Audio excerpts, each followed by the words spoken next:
में पिता और पुत्र की बेरहमी से हत्या कर दी गई। बदमाशों ने ताबड़तोड़ गोलियां बरसाई।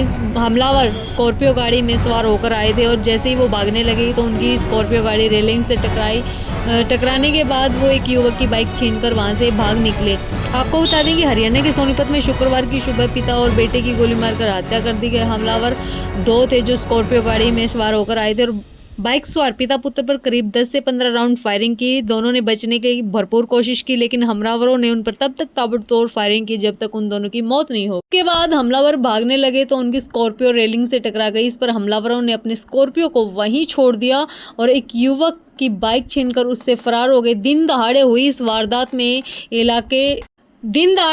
वारदात से इलाके में दहशत फैल गई है। सूचना मिलते ही खरगोदा थाना पुलिस और एसीपी मौके पर पहुंचे, लेकिन तब तक पिता और पुत्र की मौत हो चुकी थी। पुलिस टीमों ने दोनों को अस्पताल भी भिजवाया, जहां डॉक्टरों ने उनको मृत घोषित कर दिया।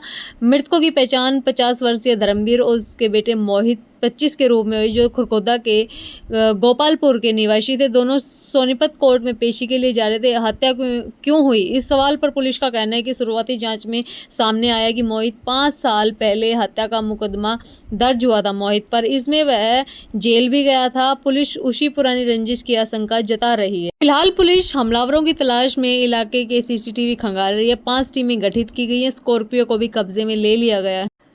मिली जानकारी के अनुसार धर्मवीर और मोहित अपने गांव गोपालपुर से करीबन 9:30 बजे खरखोदा के लिए निकले थे। इसी दौरान दो बदमाश स्कॉर्पियो गाड़ी में आए और खरखोदा थाना क्षेत्र और बाईपास से दिल्ली रोड पर उनकी बाइक को टक्कर मारकर गिरा दिया। जैसे ही पिता पुत्र सड़क पर गिरे, हमलावरों ने उन पर करीबन 10 से 15 राउंड फायरिंग की। हमले में दोनों को कई गोलियां लगी, जिससे घटनास्थल पर ही उनकी मौत हो गई। पुत्र की हत्या के बाद हमलावर वहां से भागने लगे, मगर इसी दौरान उनकी स्कॉर्पियो रेलिंग से टकरा गई। इससे स्कॉर्पियो का अगला हिस्सा क्षतिग्रस्त हो गया और इसके बाद हमलावर स्कॉर्पियो से उतरे और वहां से गुजर रहे गांव तुरकपुर के सुरेश की बाइक छीनकर उससे फरार हो गए। वहीं एफएसएल और पुलिस टीम भी मौके पर पहुंची और साक्ष्य जुटाने में जुटी। घटना की सूचना मिलते ही खरखोदा थाना पुलिस, एसीपी और सीआईए टीम मौके पर पहुंची।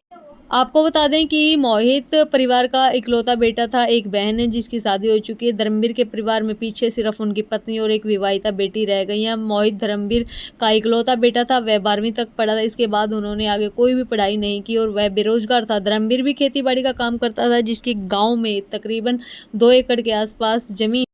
जानिए पुलिस ने इस पूरे मामले पर क्या कहा। मोहित पर 302 का मुकदमा दर्ज था, ये पुलिस ने पूछताछ में खुला। डीसीपी नरेंद्र काद्यान ने बताया कि साल 2020 में 3 लड़के मोहित, सागर और नितिन घूमने के लिए गए थे। इसके बाद मोहित और नितिन सागर को हरिद्वार में ही छोड़कर वापस आ गए। खरगोदा में उनकी गुमशुदगी की रिपोर्ट दर्ज की गई। मोहित और नितिन से पुलिस ने बहुत कड़ाई से पूछताछ की गई, जिसमें ये खुलासा सामने आया है कि मोहित और नितिन ने सागर का गला दबाकर उसका मर्डर कर दिया, उसकी हत्या कर दी और केएमपी पर उसको फेंक दिया। मरने वाला सागर हलवाई का लड़का था। डीसीपी नरेंद्र काद्यान ने बताया कि मृतक मोहित पर 302 का मुकदमा दर्ज है। वह इस मामले में वांटेड था, जिसे पुलिस द्वारा गिरफ्तार किया गया। कोर्ट में इसका केस भी चल रहा है। पहले भी मोहित की हत्या का प्रयास किया गया था। इसमें 3 लड़के अंकुश, राहुल और सनी को गिरफ्तार किया गया था। स्कॉर्पियो मालिक ने पूछताछ में ये सारे तथ्य सामने रखे। मामले में 5 टीमें गठित की गई है। जल्द आरोपियों की गिरफ्तारी का दावा पुलिस ने किया है। आपकी इस पूरे मामले पर क्या राय है, कमेंट करके जरूर बताना। अगर आप वीडियो यूट्यूब पर देख रहे हैं तो हमारे चैनल को सब्सक्राइब कीजिए। अगर आप वीडियो फेसबुक पे देख रहे हैं तो हमारे पेज को फॉलो कर लीजिए लेटेस्ट अपडेट के लिए।